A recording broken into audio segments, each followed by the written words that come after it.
በስመ አብ ወመንፈስ ቅዱስ አሐዱ አምላክ።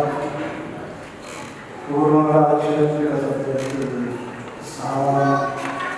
እዚህ ታላቅ ካቴድራል የስብከተ ወንጌል ኃላፊ ክቡር አባታችን ቆሞስ አባ የጊስ፣ ክቡራችን ቄሰ ገበዝ፣ ክቡራን አበው ካህናት፣ ወንድሞች ዲያቆናት፣ የሰንበት ትምህርት ቤት መዘምራንና መዘምራት፣ እግዚአብሔር አምላካችን በተቀደሳት ተራራ ጠርቶ በዚህ በተቀደሰው ቤተ መቅደሱ ያሰባሰባችሁ ክርስቲያኖች ሁላችሁ በዚህ ዕለት ጋብቻችሁን በሥርዓተ ቤተ ክርስቲያን በቅዱስ ሥጋው በክቡር ደሙ ያተማችሁ ያስቀደሳችሁ የመሰረታችሁ ሙሽሮቻችን ሁላችሁም ክርስቲያኖች በእግዚአብሔር ፍጹም ሰላም እንደምን ሰነበታችሁ? እንደምን አደራችሁ? አምላካችን ቅዱስ እግዚአብሔር በቸርነቱ ጠብቆ ከዚህ ዕለት ከዚህ ሰዓት ስላደረሰን በቤተ መቅደሱ ስላሰባሰበን ስሙ ለዘላለም የተመሰገነ ይሁን። አስቀድሜ ከትምህርቱ በፊት አንድ መልእክት ላስተላልፍ ፈቃደኞች ከሆናችሁ። አክሊለ ጽጌ ማርያም እሌቴ ማርያም ናዝዘኒ ሐዘነ ልቤ፣ የአማኑኤል እናቱ ከልጅሽ ከአማኑኤል ጋር እመቤታችን ሐዘናችንን ችግራችንን ከእኛ ታርቂ ዘንድ ወደ እኛ በሌሊት ነይ እያሉ ሊቃውንቱ የሰንበት ትምህርት ቤት መዘምራኑ ሲዘምሩ ብዙዎቻችሁን ቁጭ ብላችሁ መለከት ነበር። እጃችሁም ለማጨብጨብ ለምስጋና ብዙዎቻችሁ አይዘረጋም ነበር። ስዕል ሲወጣ ቁጭ ብሎ ይታያል። ከእመቤታችን በላይ በጣም እንደሰማችሁት በአልቦ ዘይቀድም ታሕተ እግዚአብሔር፣ እግዚአብሔር በታች ከፍጡራን በላይ በእመቤታችን ማንም የከበረ የለም። እመቤታችንን ሊቃውንቱ እነ ቅዱስ ያሬድ እና አባ ጽጌ ድንግል ካመሰገኑበት ምስጋና መዘምራኑ ወደ እኛ እናታችን ከልጅሽ ከአማኑኤል ጋር ሐዘናችንን ታርቂ ዘንድ እየተባለ ነው በግዕዝ ይዘመር የነበረው እና ስዕሏ ከልጇ ጋር እመቤታችን ስዕል ሲወጣ ለመባረክ የወጣችው እናንተ ቁጭ ብሎ ማየት አለማጨብጨብ የመጣንበትን ዓላማ የዘነጋን ያስመስላልና ለወደፊቱ እንኳን ስዕለ ማርያም ስትወጣ ይቅርና ሽብሻው ሲዘመር በሌላ ጊዜ ድካም ስላለ ቁጭ ትላላችሁ። መጨብሶ ደካማ ነው። ስዕለ ማርያም ስትወጣ ቁጭ ብሎ ማየት ግን ከበረከት ማግኘት እንዳይሆን የወደፊቱ ልምድ እንዳይሆን ከጭብጨባው ጋር ማጀብ ያስፈልጋል። ሌላው መምጣታችን ጥሩ ነው።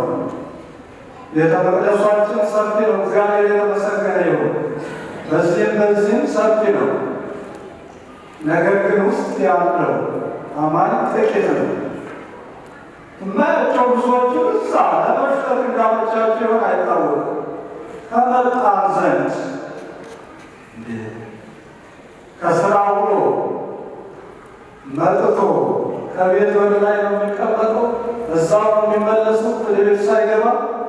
ይሄ ክርስቲያኖች ቤት ቤተ ክርስቲያን ማለት የክርስቲያኖች ቤት ክርስቲያኖች ገብተው የሚጸልዩበት የሚማጸኑበት ሀሳባቸውን ችግራቸውን እግዚአብሔር የሚነግሩበት ለእመቤታችን የሚነግሩበት የክርስቲያኖች ቤት ነው። የእናንተ ቤት ነው። ታዲያ ወደ ቤት ሳይገቡ ተመልሶ መሄድ ያድራል ነው። በውጭ ያላችሁ ቤተ መቅደሱ አልጠበበ፣ ቦታው አልጠበበ። በውጭ መቆም የሚችሉት መግባት የማይቻላቸው ብቻ ሲሆኑ እውነቱላቸው መግባት የማይቻላቸው ናቸው። እንደ አይነቱ ልብስ ሊቀርብን ጥሩ ነው። ወደ ትምህርቱ ሄዳለን። እግዚአብሔር አምላካችን እንደፈቀደ የትምህርታችን ርዕስ የሚሆነው ታፈቅሯል የሚል ይሆናል። ምን ብሏል? እየሰማችሁ ነው? የትምህርታችን ርዕስ ምንድን ነው አልኳችሁ? ምንድን ነው? አይሰማኝም። ተፈቅዷል። የመጽሐፍ ቅዱስ ቃል ነው። እኔ በራሴ ከራሴ አመልክቼ ከራሴ በፍልስፍና ያመጣሁት አይደለም። የማቴዎስ ወንጌል ምዕራፍ 12 ቁጥር 12 ላይ የምናገኘው ኃይለ ቃል ነው። ምን የሚለው? ተፈቅዷል። የሚገርም ነው። ፈቃድ ትፈልጋላችሁ አይደል? እንዲፈቀድላችሁ ትፈልጋላችሁ። ብዙ የምናስፈቅዳቸው ነገሮች አሉ። ፈቃድ አጠተባቸው የተቀመጠ መቼ ይፈቀድልኝ እያል በእጅ የምንሰራቸው ነገሮች አሉ። ተፈቅዷል የሚል ወሬ ስትሰሙ፣ የሚል ዜና ስትሰሙ አትደሰቱ? ደስ አይላችሁ? ስለዚህ ተፈቅዷል ምኑ የሰው ሊደርግላችሁ እንዳትጠብቁ። እሱ ይፈቀዳል። ማን ከፈቀደ? እግዚአብሔር ከፈቀደ ይፈቀዳል። እግዚአብሔር ያልፈቀደው ነገር የለም። ከምን በቀር? ከኃጢአት በቀር እግዚአብሔር ለሰው ልጆች ሁሉን ፈቅዷል። ስለዚህ ይህንን ቃሉን የተናገረው ለስም አጠራሩ ቅዱስ ጋር ይገውና አምላካችን መድኃኒታችን ኢየሱስ ክርስቶስ ነው። ምን ብሎ የተናገረው አላችሁ? ምን ብሎ የተናገረው? ተፈቅዷል ብሎ የተናገረው አምላክ አምላካችን መድኃኒታችን ኢየሱስ ክርስቶስ ነው። ምኑ ነው የተፈቀደው? ይህንን ለጊዜው ሰሚዎች ሆኖ የቀረቡት በጊዜው ከጎኑ የማይለዩ ቅዱሳን ሐዋርያት፣ ቅዱሳት ሴቶች፣ የጉባኤ ተሳታፊዎች፣ ትምህርቱን የማይደግፉ ትምህርቱን የሚቃወሙ የሚያሳድዱት ሌሎችም አካላት የዚህ ኃይለ ቃል ሰሚዎች ሆነው ቀርበዋል። በቅዳሴው መካከል የተነበበው የወንጌል ክፍል ምን የሚል ነው? አሁን ዛሬ ልጠይቅ ነው። ባለፈው ጥያቄ ጠይቂያቸው የሚያዛቸው ፒሳት ኖሯል ማለት ዛሬ ልጠይቅ ነው። ጌታችን አስተምሮ ለበውክሙ አስተዋላችሁ ምንና ያልኳችሁ ይላቸው ነበር ሐዋርያት። ዛሬ በቅዳሴው መካከል የተነበበው የወንጌል ክፍል የማን ወንጌል ነው? የወንጌል ሌላውን ኃይለ ቃሉን መጠጣውትና የማን ወንጌል ነው? ካላት ወንጌላውያን መቼም አንድ ወንጌል ተነቧል። የማን ወንጌል ነው የተነበረው? እጃው ተቆስቶ የሚነገር ወይ ከናቶች እሺ ታባከነዛ የማቴዎስ ወንጌል የሚገርመው ሲያቀርቡላቸው እንደዚህ ማስቀደሳችሁ የምናውቀው በዚህ ነው። የምታውቁት ራሳችሁ በዚህ ነው። ምን ያህል ተከታተላችሁ? እሺ እናታችን የማቴዎስ ወንጌል ብለዋል። ትክክል ናቸው። የማቴዎስ ወንጌል ምዕራፍ ስተረለ በወንዶች በኩል እስኪ መቼም ካህኑ ሲያደርጉ ወንጌሉ በዜማ በኋላ ደግሞ በንባብ የማቴዎስ ወንጌል ብለው ምዕራፉን ቆጥሮንም ከዚህ ቁጥር እስከዚህ ቁጥር ድረስ ብለው ነው የሚያነቡት ያነበቡት። እስኪ ወንዶች በኩል ደግሞ የማቴዎስ ወንጌል ምዕራፍ ስንት የተነበበው? ይህ ለወንዶች ይከብዳል። ወጣቶች የማንቸስተር ደጋፊዎች ስንት ናቸው? የጫማቸው ቁጥር የማሊያቸው ቁጥር የሚባለው እኔ ችግር የለም ማለት የማቴዎስ ወንጌል ምዕራፍ ስንት ነው የተነበበው? አሁን በቅርብ ካላችሁ ነገር ወደኋላ ያሉት ለእንግልታዊ ይመስለኛል። ለሚቀጥለው ዝግጁዎች ይሆናል። ጠያቂ ካለ እዚያ አካባቢ ያላችሁ ከሰንበት ተማሪዎቹ በተወለቀ ጥያቄ ባካችሁ አንድ ክርስቲያን ዝግጁ ሆኖ አንድ አገልጋይ ዝግጁ ሆኖ ሕሊናውን ሰብስቦ ከሌላ ሀሳብ የሚበተነውን ሀሳቡን ሰብሰብ አድርጎ ነው እዚህ ገብቶ ሲያስቀድስ መልእክታትን ግን ወንጌልን አይደለም። ሶስት መልእክታት ይነበባል። የቅዱስ ጳውሎስ መልእክት ይነበባል። ሐዋርያት መልእክታት ይነበባል። ግብረ ሐዋርያት ይነበባል። እነዚህ ሁሉ መስማትና ምላሽ መስጠት ነበረባቸው። እሺ እንግዲህ ቁጥሩ ከብዷቸዋል። ወደፊት ግን አዳምጡ፣ ታዳምጡ ነው መነሻውን። ሌላውን ካልያዛችሁ ሀሳቡን የለም ማለት ነው። ሀሳቡን ማጠይቅ የለም ማለት ነው። የማቴዎስ ወንጌል ምዕራፍ 12 ከቁጥር 1 እስከ ቁጥር 32 ድረስ የተነበበው ከቁጥር 1 እስከ ቁጥር 32 ድረስ ያለው ምዕራፍ 12 ቁጥር 1 እስከ 32 ያለው የወንጌል ክፍል የማቴዎስ ወንጌል የተነበበው እንዳትረሱ። መጨረሻ ላይ እጠይቃለሁ ደግሞ ትምህርቱን ሳስቡ እንዲያስተላልፋችሁ እዚህ ጋር ብቻ እናስቆዩ ወደፊት ያለማስ እና በዚህ መካከል ነው እንግዲህ ምዕራፍ 12 ቁጥር 12 ላይ ርዕሳችን ምን ነበረ? እሱን ረሳችሁ ምን ብሏል? ተፈቅዷል ብሎ የተናገረው ጌታችን መድኃኒታችን ኢየሱስ ክርስቶስ የማቴዎስ ወንጌል ምዕራፍ 11 ከ12 ከቁጥር 1 ጀምሮ እስከ 32 ያሉት በአምስት አበይት ክፍሎች ከፍለን መመልከት እንችላለን። ከቁጥር 1 እስከ ቁጥር 8 ያለው ጸሐፍት ፈሪሳውያን የጌታችንን ደቀ መዛሙርት ሐዋርያትን የከሰሱበትንና ጌታችን የጸሐፍት ፈሪሳውያንን ክስ በሐዋርያት ላይ የማይገባ ያቀረቡትን የማይገባ ክስ ውድቅ እንዳደረገው የሚገልጽ ነው። ምነው ውድቅ ያደረገው? ፈሪሳውያን የአይሁድ ወገኖች ሐዋርያትን ከሰዋቸዋል። በማይሆን ነገር በማያስከስስ ነገር ወንጀል ከሰዋቸዋል። ጌታችን ያ ክስ አይቶ መዝገቡን አይቶ ውድቅ አድርጎባቸዋል። ከምዕራፍ 1 እስከ 8 ያለው ከቁጥር 9 እስከ ቁጥር 15 ያለው ጌታችን ወደ ምኩራቡ ሲገባ አንድ እጁ የደረቀች የሰለለች ሰው ነበረ። አንድ እጁ ብቻ የምትሰራ፣ አንድ እጁ ግን ታጥፎ የሚኖር ደም ማስተላለፍ የማይችል እንደ እንጨት የደረቀ እጁ የደረቀበት ሰው ነበር። ይህንን ሰው እጅን ዘርጋ ብሎ ፈወሰው ጌታችን። ፈሪሳውያን በዚህ ተበሳጩ። መያዝ አለብን መለመድ አለብን ብለው መከሩ ይላል። ምን ስላደረገ ነው ጌታችን ሊይዙት የፈለጉት? ድውዩን ስለፈወሰ እጁ ደረቅ የሆነችውን ስላዳ ተበሳጩ፣ ሊይዙት ፈለጉ። ጌታችን ግን ትቷቸው አልፏቸው ሄደ ይላል።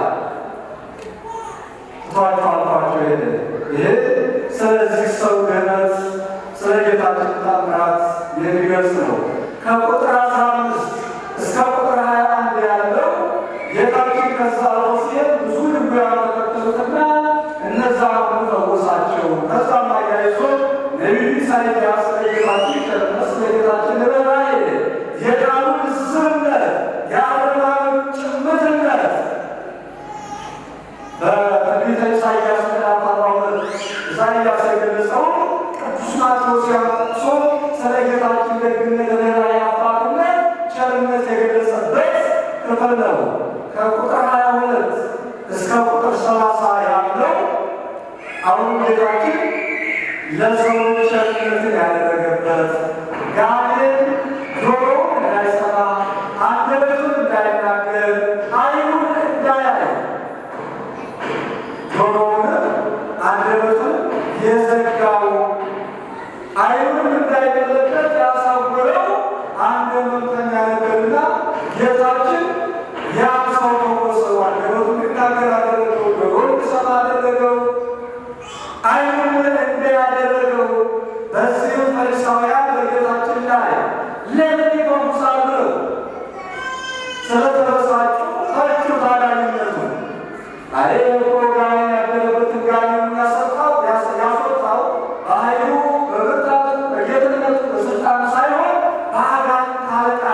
እየመሰለ የምትችላቸውን ሀሳባቸውን ውድቅ ያደረገበት ክፍል ነው።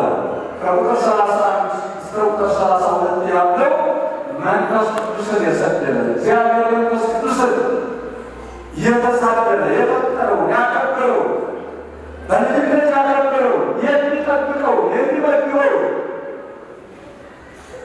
መንፈስ ቅዱስን የተሳደበ ኃጢአቱ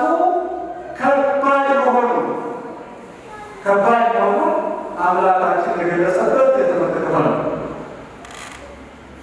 እንግዲህ በዚህ መካከል ነው ተፈቅዷል የሚለውን የምናገኘው። ምንም የተፈቀደው እንግዲህ መጀመሪያ ሐዋርያት የተከሰሱበት ክስ ምን ነበር የሚለውን ስንመለከት መለስ ብለን ጌታችን ሐዋርያትን አስከትሎ በእርሻ መካከል በአዝመራ ወራት በእሸት ወራት ሐዋርያትን አስከትሎ በአዝመራ መካከል መንገድ ነበርና አልፎ ሲሄድ ሐዋርያት ርቧቸው ነበረ ይላል። ሁሉም ትተው ተከትለውታል። ርስት አገቡት ያበላቸዋል። ነገር ግን ያን ጊዜ ለአገልግሎት እየሄደ ለማስተማር እየሄደ ድውያንን ለመፈወስ ታምራት ለማድረግ ወደ ሌላ አካባቢ እየሄደ ሳለ በመንገድ ርቧቸው ነበርና በእሸቱ መካከል አልፎ ሲሄዱ እሸቱን መንገድ የዘጋውን ባቄላውን አፈሩን እየቀነጠሱ እየቆረጡ ይበሉ ጀመር ይላል። ቀኑ ቅዳሜ ነበረ፣ ሰንበት ነበረ። ቀዳሚ ሰንበት ነበረች። አይሁድ በጥንቃቄ የሚያከብሯት በዓል ነበረች። ይህንን ተመልክተው ፈሪሳውያን አይሁድ ሐዋርያትን ከሰሷቸው። ምን ብለው? ደቀ መዛሙርት በሰንበት ቀን የማይገባ ስራ ሲሰሩ ዝም ብለናቸዋል፣ ሰንበት ሲሽሩ አሉት። አሁን በእሸት መካከል አልፎ ሲሄዱ እሸት ቀንጠስ አድርጋችሁ ብትበሉ ሰንበት ይሻላችሁ ማለት ነው? እግዚአብሔር ያሳዝናችሁ ማለት ነው? ይህንን ደስ አላለው። ምሳሌ መሰለላቸው። በኦሪት የተጻፈውን አመጣላቸው። እናንት መጻሕፍትን አትመለከቱ? ዳዊት በተራበ ጊዜ እሱ ሊበላው የማይገባው ከእሱ ጋር ያሉት ሰራዊት ወታደሮቹ ሊበሉት የማይቻላቸውን የማይገባቸውን ወደ ቤተ እግዚአብሔር ሄዶ ከካህኑ አስፈቅዶ ለቤተ እግዚአብሔር ለመሥዋዕት የመጣውን ዳዊት በተራበ ጊዜ እሱና ወታደሮቹ ሰራዊቱ እንደበሉ ወኢይከውኑ ጌጋዬ ዳዊት ለቤተ እግዚአብሔር ለመሥዋዕት የመጣውን ከካህኑ አስፈቅደው በመብላታቸው ዕዳ በደል እንዳልሆነባቸው ኃጢአት እንዳልሆነባቸው በመጽሐፈ ሳሙኤል ምዕራፍ 21 ያለውን አላነበባችሁምን አላቸው።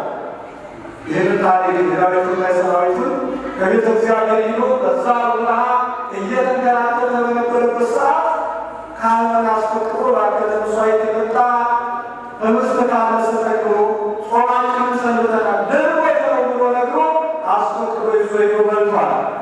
ይሄ የሚገባው ለመሥዋዕት የመጣው ለካህናት ነበር። ነገር ግን ዳዊት አስፈቅዶ ከሰራዊቱ ጋር ለመሥዋዕት የመጣው በመመገቡ ዕዳ በደል እንዳልሆነበት በእጃችሁ ካለ ቅዱስ መጽሐፍ ላይ ያለ ይህንን አለሆናችሁምን? ዳዊት ዕዳ በደል ካልሆነበት ይህም ብቻ አይደለም። ካህናት ቤተ መቅደስን በዕለተ ሰንበት ሲያገለግሉ ከድካማቸው ጽናት የተነሳ መሥዋዕቱን ሲሰዉ በሬውን ሲያርዱ ላሙን ሲያርዱ ሲያወራርዱ ላማቸው ጠብ እስኪል ድረስ እኔን ለማገልገል ለማስደሰት የታዘዘውን የመሥዋዕቱን ሥርዓት ማከናወን ሰንበትን ሲሽሩ ዕዳ በደል እንዳልሆነባቸው ኃጢአት እንዳልሆነባቸው አላነበባችሁምን?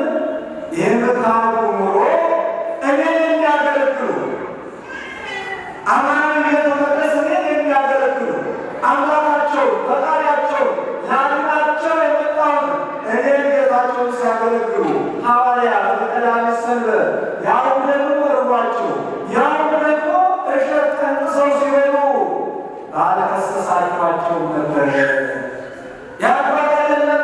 ሰንበት የተፈጠረችው ለሰው ልጅ ሆን ዘንድ ነው። ሰው ለሰንበት አይደለም የተፈጠረው። የሰንበት ጌታዋ ደግሞ የሰንበት ፈጣሪዋ ደግሞ እኔ ነኝ አላቸው። እኔን የሚያገለግሉ ሐዋርያት እኔን ሲያገለግሉ ሰንበትን ሻሩ ብላችሁ ትነሷቸዋላችሁ። ያባል አይደለም ብሎ ይህንን ውድቅ አደረገባቸው የፈሪሳውያንን ክስ። እውነት ነው። አሁን እኛ ቁመን እናድራለን አይደል? ወገባችን ስትተተተ ድረስ ቁማችሁ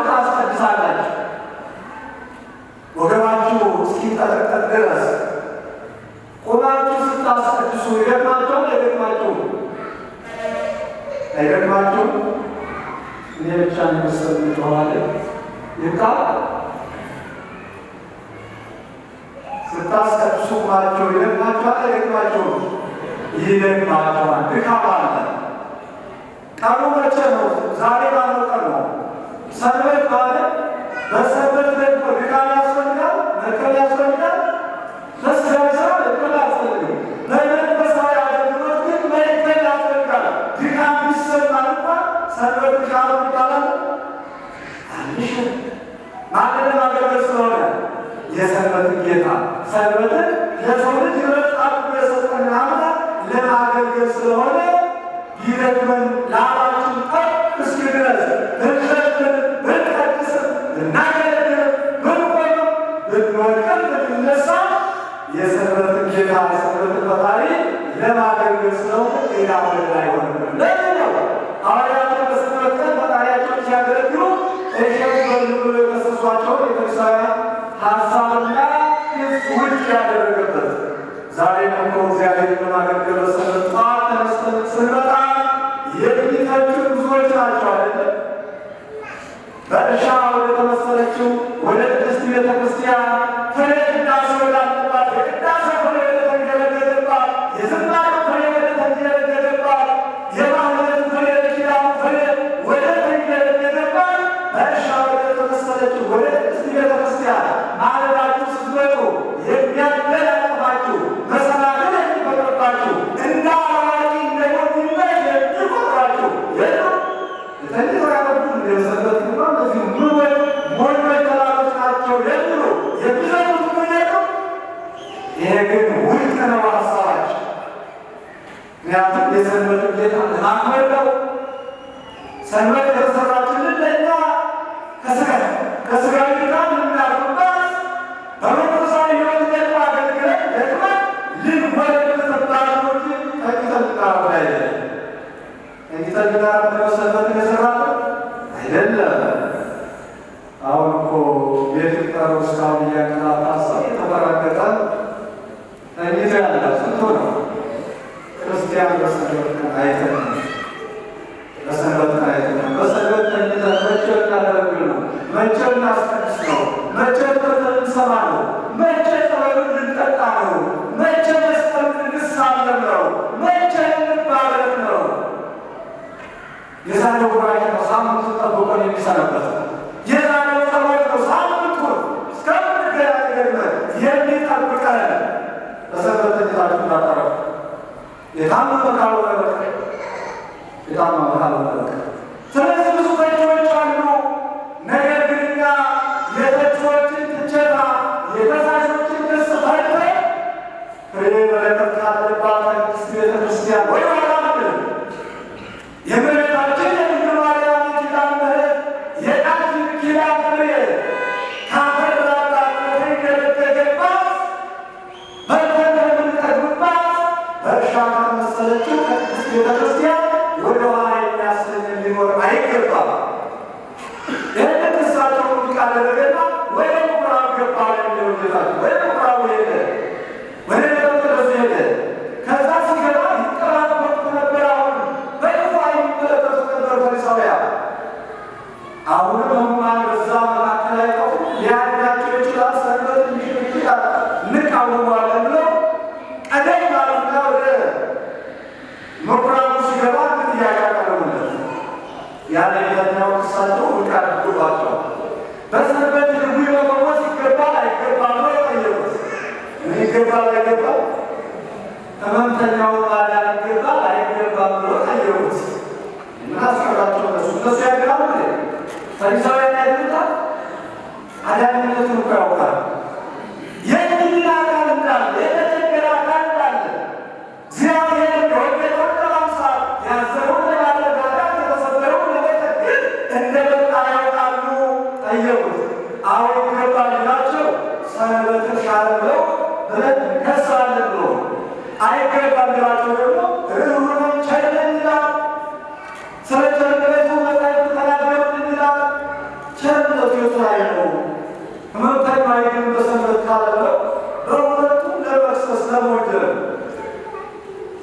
ለጠየቁት ጥያቄ አቀረበላቸው። ጥያቄው ይመልስ ከእናንተ መካከል በሰንበት ቀን አንድ በግ ያለው ሰው ቢሆን ያው አንዱ በግ ከበረቱ ሊገባ ከሰው ውስጥ እግሩ ሊገባ ሰንበት ዕለት ብሎ እዛው ከሰው ውስጥ እንደተመዘዘ ይተወዋል።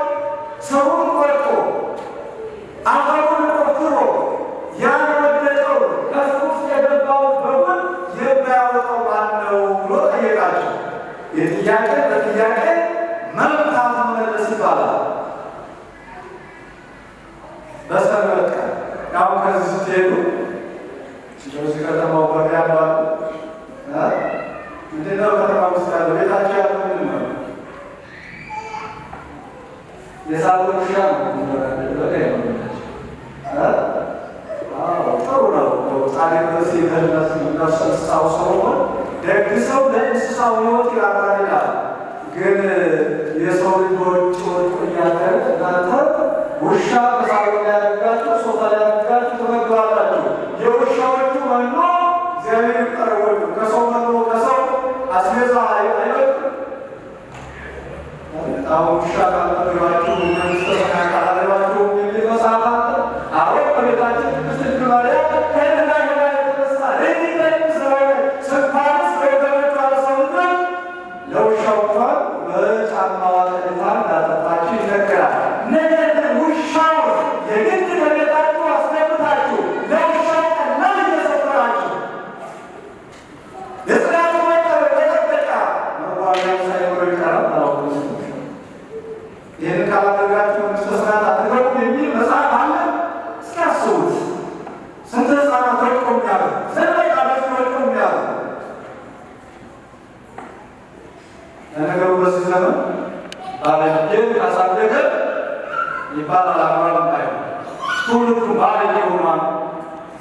ባለጌን ካሳደገ የሚባልበት ዘመን ነው። ግን ውሾቹንም ግድ የለም ጠባቂዎች ቤቶች ያለው እንኳን የምትከባከቡ እዛ ሳሎን ላይ ያለችው ውሾቹንም እንከባከቧቸው።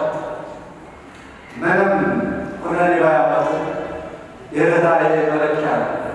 ከውሻ ግን የቱ ይቀድማል? የቱ ይቀድማል? እየሰማችሁ ነው። ደግሞ ዛሬ ውሻዬን አውጥቼ ልጥል ነው የሚያስተምረኝ የሚለኛው ሱት የሚቀሰኛለ ቅሳቸው ግን እነሱ አፈሩ ያባላል። የሰው ልጅ መጀመሪያ እና ተገለጽ። አሁን ከዚህ ስትመለሱ ያለው ውሻ የሆነ ቦታ አብራ ተጠምሶ ማሰሪያ ተጠምሶ አመጣለሁ ያን ወጣችሁ ከተጠመዘዘችበት ታውቃላችሁ። ዝም ብላችሁ አይሰውንም ለብዛው ተደርጓላችሁ የሚል የለም። አይ በሰንበትና በገባ አውጣለን አሉ። እንግዲያውስ ከበግ ይልቅ ሰው የከበረ ፍጡር ነው። ባሪያዎች የፈጠሩት ለክብር የፈጠሩት ፍጡር ነውና ይከውን ከደረሰና በሰንበት መልካም መስራት ርዕሳችን ነበር። ርዕሳችን ሰላማይዟቸው እየደረሱ ነው። ርዕሳችን ነበር ምን ነበር? በሰንበት መልካም መስራት ምን ተብሏል? ተናገሩት። ተፈቅዷል። ምን ማድረግ? በዕለተ ሰንበት ምን ማድረግ? መልካም መስራት፣ ድውያንን መፈወስ፣ ሙታንን ማስነሳት። ይሄ ነው ብላለች። የታመመውን መጠየቅ፣ የተራበውን ማብላት፣ የተጠማውን ማጠጣት፣ የታመመውን ማልበስ፣ የታሰረውን ማስፈታት፣ መጠየቅ ምን ተብሏል? ምን ተብሏል? ተፈቅዷል። ግን የተፈቀደ ምናደርጋሉ ይሆናል ታደርጋላችሁ። ምን ማድረግ የተፈቀደ? ከዚህ ሰናይ መልካም ማድረግ ተፈቅዷል። በሰንበት ብቻ ነው መልካም ማድረግ የተፈቀደው። በሌላው ቀን መልካም መስራት አልተፈቀደ። ያንራባችሁ ነው ካተምተን ጨርሰሽ ይወጣኛል። በሰንበት ብቻ አይደለም የጠየቁት ሰንበትን ድውያንን በመፈወስ ሻረ ስላሉት እንጂ በየትኛውም ጊዜ መልካም መስራት ተፈቅዷል። ይህን ባልና ያን እጁ የደረቀችውን ሰው ለሰው ባሳያሉ እጁን በልብስ ደርቆ የደረቀችውን ስራ መስራት የማትችለው ደም ማስተላለፍ የማትችለው ልክ አንተ ሰውና አለ ከሰው መካከል ና በደንብ አላሳየው ሰው ይጀለቃለ መፍትያቻለው ብሎ አልነገረው። ሁሉን የሚያውቀው አምላካችን ቸርነቱ ነው። ለስራ ቀላሉ ክብር ምስጋና ይግባው እና ብሎ ጠራና በሕዝቡ መካከል አቆሙ። ከዛ በኋላ በሌለበት ሀገር የደረቀችውን እጅን ዘርጋ አለው። ምን አለው? ሲተናገሩት ምን አለው? እጅን ዘርጋ። እጅን ምርጥ እጃችሁን ዘርጉ። እጃችሁን ዘርጉ። እጅን ዘርጋ አባታችን ያ ጊዜ የደረቀችውን እጁን በቅጽበት ሲዘረጋ ተዘርግታ አባታውን ታደርጋለች። እጁን ዘረጋ። ወወለቱ መካኒካ ቀኝ እጁን አደረቀ። የወለቱ እንደሆነ እንደዳዱ እንደጤናማ ሆነች፣ ዘረጋት። ይህንን ያደረገ አባታችን ስሙ ለዘላለም የተመሰገነ ይሁን።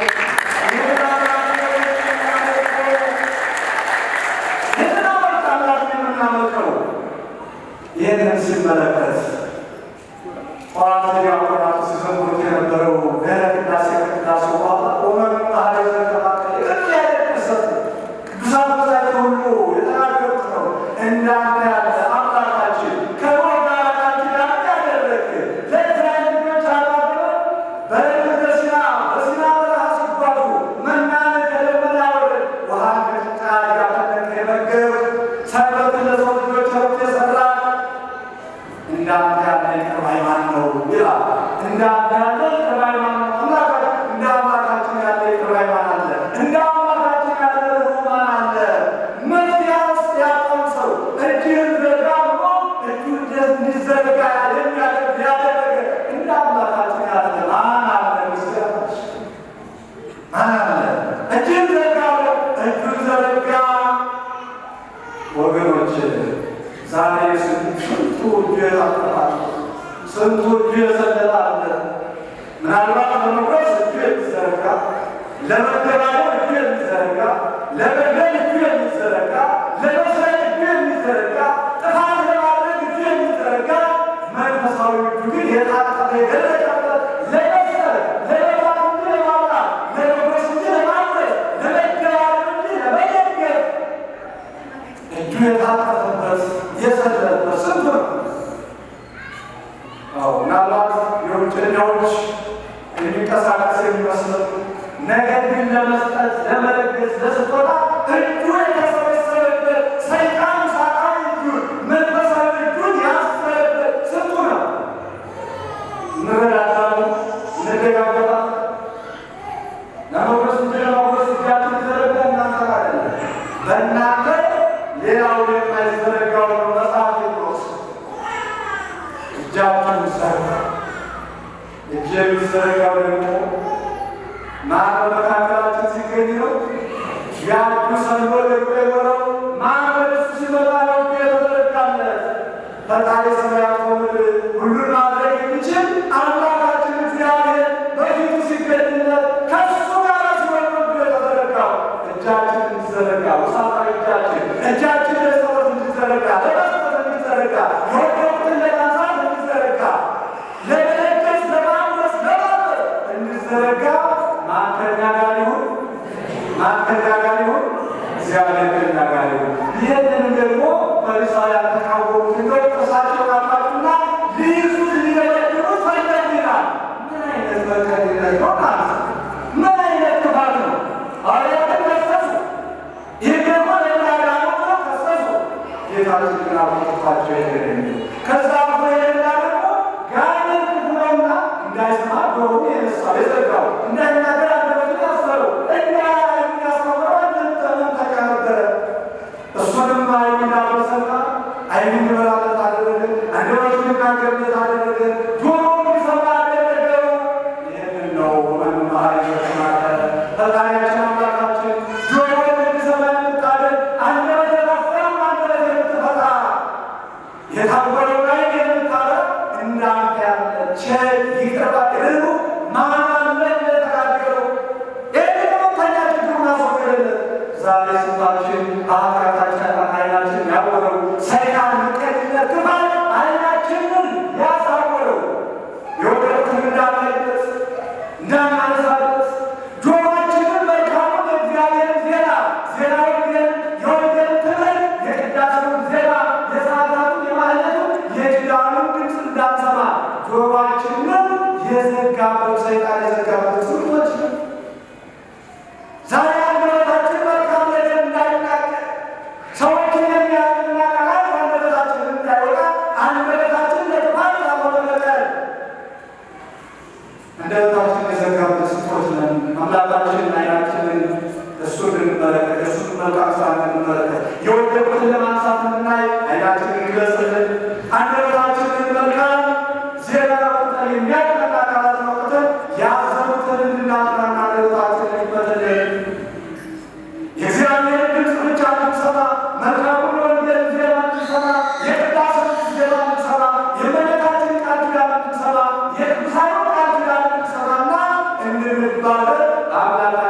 ሰይጣን የዘጋው ጆሮአችንን ይክፈትልን። ምን ተብሏል? ምን ተብሏል? ተፈቅዷል። ወገኖች መልካም ስራ መስራት፣ ያልተፈቀደው ኃጢአት፣ ምቀኝነት፣ ክፋት፣ ዝሙት፣ ሰው ማሳደድ፣ መለያየት፣ ዘረኝነት፣ ንፉግነት ነው ያልተፈቀደው። መልካም ስራ ተፈቅዷል።